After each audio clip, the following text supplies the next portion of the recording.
존 웨인 게이시. 이 이름은 미국 범죄사에서 가장 혐오스러운 이름 중 하나입니다. 그는 이웃에게 친절한 사업가였습니다. 지역사회에서 활발히 활동하는 인물이었습니다. 아이들을 위해 광대 분장을 하고 즐거움을 주기도 했습니다. 그의 이름은 광대포고였습니다. 하지만 이 다정한 광대에 가면 뒤에는 상상조차 할 수 없는 악마가 숨어 있었습니다. 그는 시카고 교외의 평범한 주택가에 살았습니다. 그 집 마루 밑에는 끔찍한 비밀이 있었습니다. 수십 명의 젊은 남성들과 소년들의 시신이 묻혀 있었습니다. 이 사건은 평범함 속에 숨겨진 악의 실체를 드러냈습니다. 지역 사회 전체를 충격과 불신에 빠뜨렸습니다. 어떻게 한 사람이 이토록 완벽한 이중생활을 할 수 있었을까요? 그의 친절한 미소는 가장 소름 끼치는 위장이었습니다. 33명의 소중한 생명을 앗아간 광대 살인마 존 웨인 게이시 사건의 전말을 자세히 들여다봅니다. 그의 삶과 범죄, 그리고 그가 남긴 씻을 수 없는 상처를 따라가 봅니다. 존 웨인 게이시는 1942년 시카고에서 태어났습니다. 그의 어린 시절은 결코 행복하지 않았습니다. 아버지는 알코올 중독자였고 폭력적이었습니다. 아버지는 게이시를 신체적으로, 언어적으로 학대했습니다. 나약하다며 계집애 같다고 항상 비난했습니다. 게이시는 아버지의 인정을 받기 위해 평생을 애썼습니다. 이러한 억압은 그의 뒤틀린 인격 형성에 큰 영향을 미쳤습니다. 그는 어린 시절 심장 문제로 건강이 좋지 않았습니다. 이 때문에 종종 의식을 잃고 쓰러지기도 했습니다. 아버지는 이 또한 나약함의 증거라며 그를 다그쳤습니다. 그는 유년기 내내 깊은 소외감과 열등감에 시달렸습니다. 누구에게도 말하지 못할 어두운 성적 충동을 느끼기 시작했습니다. 그는 자신의 동성애적 성향을 필사적으로 숨겼습니다. 당시 사회는 동성애를 용납하지 않았기 때문입니다. 그는 평범한 남성처럼 보이기 위해 부단히 노력했습니다. 1964년 그는 결혼 후 아이오와 주 워털루로 이사했습니다. 그곳에서 그는 성공적인 삶을 사는 듯했습니다. 장인의 치킨 프랜차이즈 식당을 운영하며 능력을 인정받았습니다. 지역 사회 활동에도 적극적으로 참여했습니다. 청년 단체인 제이시스에서 우수 회원으로 뽑히기도 했습니다. 그는 모범적인 남편이자 아버지, 그리고 시민으로 보였습니다. 하지만 이 모든 것은 그의 어두운 본성을 가리기 위한 연기였습니다. 1968년 그의 첫 번째 범죄가 드러납니다. 그는 10대 소년을 자신의 집으로 유인해 성폭행했습니다. 이 사건으로 그는 남색 혐의로 유죄 판결을 받았습니다. 10년형을 선고받고 교도소에 수감되었습니다. 그의 완벽했던 위장은 산산조각 났습니다. 아내는 이혼을 요구했고 그는 모든 것을 잃었습니다. 교도소에서 그는 모범수로 생활했습니다. 동료 수감자들과 교도관들에게 신뢰를 얻었습니다. 그는 교도소의 주방 책임자로 일하며 능력을 보였습니다. 결국 그는 18개월 만에 가석방으로 풀려납니다. 그의 짧은 수감 생활은 그에게 아무런 교훈도 주지 못했습니다. 오히려 범죄를 숨기는 방법을 더욱 교묘하게 만들었습니다. 1971년 그는 시카고로 돌아와 새로운 삶을 시작합니다. 그는 PDM 건설이라는 자신의 건설 회사를 설립했습니다. 사업은 크게 성공했고 그는 많은 돈을 벌었습니다. 그는 넓은 주택을 구입하고 재혼했습니다. 다시 한번 성공한 사업가의 모습을 갖추었습니다. 그는 지역 정치 활동에도 깊이 관여했습니다. 민주당 지구당 간부로 활동하며 인맥을 쌓았습니다. 유력 정치인들과 함께 찍은 사진을 자랑하기도 했습니다. 그는 자신의 집에서 성대한 파티를 여는 것을 좋아했습니다. 수백 명의 손님을 초대해 자신의 성공을 과시했습니다. 이 시기에 그는 광대포고라는 캐릭터를 만듭니다. 자선 행사나 어린이 병원 파티에 광대 분장을 하고 나타났습니다. 아이들에게 풍선을 만들어주고 마술을 보여주었습니다. 그의 친절한 광대 모습은 많은 사람들에게 좋은 인상을 남겼습니다. 누구도 이 광대가 아이들을 노리는 포식자라고는 상상하지 못했습니다. 그의 성공적인 사회생활 뒤편에서는 끔찍한 연쇄살인이 시작되고 있었습니다. 1972년부터 그의 범죄가 본격적으로 시작됩니다. 그는 주로 가출 청소년이나 젊은 남성들을 노렸습니다. 자신의 건설 회사에서 일자리를 주겠다고 유인했습니다. 높은 급여를 제안하며 그들을 자신의 집으로 데려왔습니다. 그의 집은 희생자들에게 벗어날 수 없는 덫이었습니다. 그는 희생자들을 환각제나 술로 취하게 만들었습니다. 그리고 마술을 보여주겠다며 수갑을 꺼냈습니다. 수갑 트릭을 이용해 희생자들을 무력하게 만들었습니다. 그 후 본색을 드러내고 잔인하게 성폭행했습니다. 범행 후에는 희생자들을 교살하여 살해했습니다. 그는 밧줄을 목에 감아 졸라 죽이는 방식을 사용했습니다. 증거를 인멸하기 위해 시신을 자신의 집마루 및 공간에 묻었습니다. 집안의 공간이 부족해지자 시신을 차거나 정원에 안매장했습니다. 일부 시신은 다리 위에서 강물에 던져버리기도 했습니다. 그의 집은 점차 죽음의 냄새로 가득 차기 시작했습니다. 주변 사람들은 그의 집에서 나는 악취에 대해 불평했습니다. 그는 배수관 문제나 죽은 쥐 때문이라고 둘러댔습니다. 그의 뻔뻔한 거짓말에 모두가 속아 넘어갔습니다.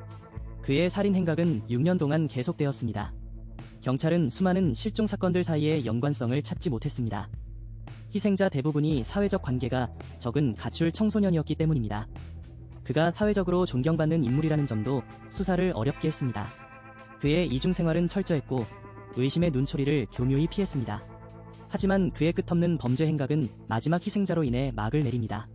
1978년 12월 11일 15세 소년 로버트 피스트가 실종됩니다. 그는 약국에서 아르바이트를 하고 있었습니다. 게이시는 일자리를 제안하며 그에게 접근했습니다. 피스트는 어머니에게 잠시 이야기만 하고 오겠다고 말했습니다. 하지만 그는 다시 돌아오지 않았습니다. 피스트의 부모는 즉시 경찰에 신고했습니다. 그들은 아들이 마지막으로 만난 사람이 게이시라는 것을 알고 있었습니다. 이 사건은 이전의 실종 사건들과는 달랐습니다. 피해자의 마지막 행적이 명확했기 때문입니다. 경찰은 게이시를 유력한 용의자로 지목하고 수사를 시작했습니다. 경찰은 게이시를 24시간 감시하기 시작했습니다. 그의 집 주변에 잠복하며 모든 행동을 주시했습니다. 게이시는 자신이 용의선상에 올랐다는 것을 눈치챘습니다. 그는 태연하게 행동하며 경찰을 속이려 했습니다. 경찰은 그의 집을 수색했지만 처음에는 별다른 증거를 찾지 못했습니다. 하지만 수사관들은 그의 집에서 나는 미묘한 악취를 감지했습니다. 한 수사관은 마루 및 공간에서 나는 냄새를 잊을 수 없었습니다. 경찰은 마침내 결정적인 증거를 확보합니다. 게이시가 버린 쓰레기에서 약국 영수증을 발견했습니다. 그 영수증은 로버트 피스트의 것이었습니다. 이를 근거로 경찰은 두 번째 압수수색 영장을 발부받습니다. 1978년 12월 21일 경찰은 그의 집을 다시 급습합니다. 이번에는 집 전체를 샅샅이 파헤치기 시작했습니다. 경찰은 마루 및 환기구 덮개를 열었습니다. 그 순간 지독한 부패의 냄새가 터져나왔습니다. 마루 및 흙 속에서 사람의 뼈로 보이는 것이 발견되었습니다. 게이시는 더 이상 부인할 수 없다는 것을 깨달았습니다. 그는 경찰서로 연행되어 신문을 받기 시작했습니다. 몇 시간의 침묵 끝에 그는 마침내 입을 열었습니다. 그는 30명 이상을 죽였다고 태연하게 자백했습니다. 심지어 집의 구조도를 그리며 시신을 묻은 위치를 알려주었습니다. 그의 자백은 미국 전역을 엄청난 충격에 빠뜨렸습니다. 친절한 이웃이자 아이들의 친구였던 광대포고, 그의 정체는 희대의 연쇄 살인마였습니다. 경찰은 그의 집마루 밑을 파헤치기 시작했습니다. 그곳은 말 그대로 시체들의 무덤이었습니다. 좁은 공간에 시신들이 겹겹이 쌓여 있었습니다. 29구의 시신이 그의 집과 그 주변에서 발견되었습니다. 나머지 사구는 인근 데스플레인스 강에서 발견되었습니다. 총 33명의 희생자가 확인되었습니다. 희생자 대부분은 10대와 20대 남성이었습니다. 신원 확인 작업은 매우 오랜 시간이 걸렸습니다. 일부 희생자는 수십 년이 지나서야 신원이 밝혀졌습니다. 그의 집은 끔찍한 범죄 현장으로 영원히 기억되었습니다. 결국 1979년에 철거되었습니다. 그의 재판은 1980년에 시작되었습니다. 재판은 언론의 엄청난 관심을 받았습니다. 킬러 클라운이라는 별명이 전 세계로 퍼져나갔습니다. 그의 변호인단은 정신 이상을 주장했습니다. 그가 다중 인격을 가지고 있었다고 변론했습니다. 하지만 검찰은 그의 범죄가 매우 계획적이었음을 강조했습니다. 그가 시신을 은폐하려 한 행동이 그 증거라고 주장했습니다. 배심원단은 단 2시간의 논의 끝에 유죄를 판결했습니다. 그는 33건의 살인 혐의에 대해 모두 유죄를 선고받았습니다. 그리고 법정은 그에게 사형을 선고했습니다. 그는 사형수로 14년을 복역했습니다. 감옥에서 그는 그림을 그리기 시작했습니다. 주로 광대나 일곱 난쟁이 같은 그림을 그렸습니다. 그의 그림은 논란 속에서 비싼 값에 팔리기도 했습니다. 1994년 5월 10일 그의 사형이 집행되었습니다. 그는 독극물 주사 방식으로 형장의 이슬로 사라졌습니다. 그의 마지막 말은 내 엉덩이에 키스나 해라 였습니다. 그는 끝까지 자신의 죄를 뉘우치지 않았습니다. 존 웨인 게이시 사건은 사회에 깊은 상처를 남겼습니다. 평범한 이웃이 가장 무서운 악마일 수 있다는 사실을 보여주었습니다. 이 사건은 광대라는 존재에 대한 이미지를 영원히 바꿔놓았습니다. 많은 사람들에게 광대는 더 이상 즐거움의 상징이 아니었습니다. 공포와 불신의 대상이 되었습니다. 또한 이 사건은 실종자 수사 시스템의 중요성을 일깨워 주었습니다. 희생자들의 신원을 끝까지 찾아주려는 노력이 계속되고 있습니다. 우리는 이 끔찍한 사건을 통해 교훈을 얻어야 합니다. 사회의 어두운 구석에 방치된 청소년들에게 더 많은 관심을 가져야 합니다. 그리고 어떤 경우에도 겉모습만으로 사람을 판단해서는 안 됩니다. 존 웨인 게이시의 가면 뒤에 숨겨진 진실을 우리는 영원히 기억해야 합니다. 그의 이름이 아니라 그에게 희생된 33명의 젊은 영혼들을 기억해야 합니다. 그들의 잃어버린 삶을 애도하는 것이 우리의 진정한 책임입니다. 그 책임은 희생자들의 이름을 되찾아주는 노력으로 이어졌습니다. 게이시의 범죄가 드러났을 때 가장 큰 난관은 희생자들의 신원 확인이었습니다. 많은 희생자들이 신분증 없이 떠도는 가출 청소년들이었습니다. 1970년대 후반의 법이야 기술로는 신원 파악에 한계가 있었습니다. 33명의 희생자 중 9명은 신원 불명 상태로 남아야 했습니다. 이들은 존 도우라는 이름으로 묘지에 묻혔습니다. 가족들은 사라진 아들이나 형제가 살아있을 것이라는 희망을 버리지 못했습니다. 혹은 아무런 소식도 듣지 못한 채 고통의 세월을 보내야 했습니다. 수십 년의 시간이 흐르면서 과학기술은 발전했습니다. 특히 DNA 분석 기술은 획기적인 전환점을 마련했습니다. 수사당국은 신원 미상 희생자들의 유해에서 DNA를 채취했습니다. 그리고 실종자 가족들의 DNA와 대조하는 작업을 시작했습니다. 이 과정은 매우 길고 힘든 여정이었습니다. 2011년 마침내 첫 번째 결실을 보았습니다. 19세에 실종되었던 윌리엄 번디의 신원이 확인되었습니다. 30년 넘게 아들을 찾아 헤맸던 그의 어머니는 비로소 아들을 품에 안을 수 있었습니다. 2017년에는 16세에 사라진 제임스 하켄슨의 신원이 밝혀졌습니다.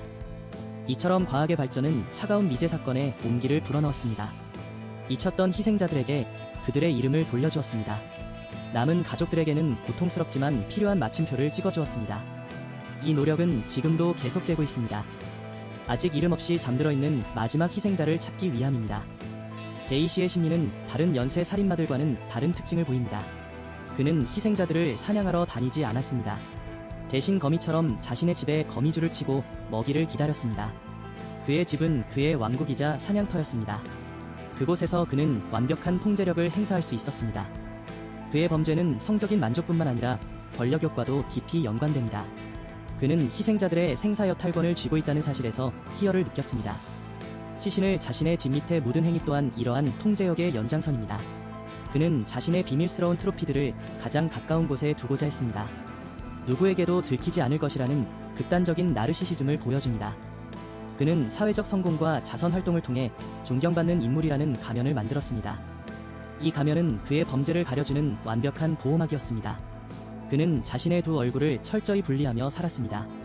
이러한 그의 심리는 정상성의 개념에 대해 깊은 의문을 던집니다. 우리 주변의 가장 평범한 사람이 가장 끔찍한 괴물일 수 있다는 가능성. 게이시는 이 끔찍한 가능성을 현실로 증명한 인물입니다. 그의 범죄가 벌어진 시카고의 평범한 주택가는 큰 상처를 입었습니다. 그의 집 8213번지 웨스트 서머데일 애비뉴는 공포의 상징이 되었습니다. 사건이 알려진 후 수많은 사람들이 그 집을 보러 몰려들었습니다. 마치 끔찍한 관광지처럼 변해버렸습니다. 결국 이 집은 1979년 4월에 완전히 철거되었습니다. 그 땅은 오랫동안 빈터로 남아있었습니다. 하지만 시간이 흘러 새로운 집이 지어졌고 주소도 변경되었습니다. 물리적인 흔적은 사라졌지만 그 땅에 깃든 역사는 지워지지 않았습니다. 그곳은 미국 범죄사에서 가장 어두운 장소 중 하나로 영원히 기억될 것입니다. 이 사건은 교회 지역의 안전신화를 무너뜨렸습니다. 안전하다고 믿었던 우리 집 바로 옆에서 끔찍한 비극이 일어날 수 있다는 공포. 이 공포는 미국 사회에 깊이 각인되었습니다. 우리는 이 사건을 통해 배웁니다. 악은 특별한 장소나 특별한 사람에게만 존재하는 것이 아닙니다. 가장 일상적인 공간에 가장 평범한 얼굴을 하고 스며들 수 있습니다. 존 웨인 게이시의 이야기는 단순한 범죄 기록을 넘어섭니다. 그것은 우리 사회의 안전망과 인간관계의 신뢰에 대한 근본적인 질문을 던집니다. 그리고 그 어떤 끔찍한 범죄자보다 희생자들의 고통을 먼저